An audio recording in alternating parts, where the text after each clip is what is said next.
একটু বেলার দিকে দেখলাম বেশ ভালো রোদ হয়েছে, তাই ২-৩ দিন ধরে কাচাকুচির পরে যে হাফ শুকনো হাফ ভিজে জামা কাপড় ছিল সেগুলোকে রোদে দিয়ে দিলাম ভরে। তারপরে দেখো আবার এক বালতি মানে কাচতে হয়েছে। রোজ তো কাচতেই হয়, বাড়িতে বাচ্চা থাকলে বা বাড়ির বর বাড়ির মানুষ যারা আছে তারা বাইরে কাজে গেলে কাচাকুচি রোজ করতে হয়। আর কিছু জামা কাপড় শুকিয়ে গেছিলো বলে তুলেও নিয়েছিলাম।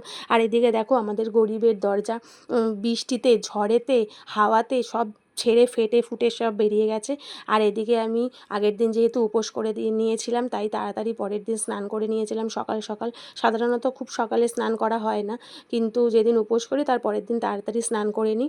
তো আজকেও সেটাই করে নিয়েছিলাম। তারপরে বালিশগুলো একটু রোদে দিয়ে নিয়েছিলাম, বালিশগুলো কেমন ঠান্ডা ঠান্ডা হয়ে যায়। তোমরা সবাই জানো যে একটু রোদে দিলে ভালো লাগে, বেশ গরম গরম হয়। আর আমি সেটাই করছিলাম। আর তোমরা একটা লাইক করতেই তো কষ্ট হয় না বলো, প্লিজ একটা লাইক করে দিও। আর এদিকে আমার বিছানাপত্র তো খুব খারাপ অবস্থা, ছেলে বাড়িতে থাকলে যা হয় বাচ্চা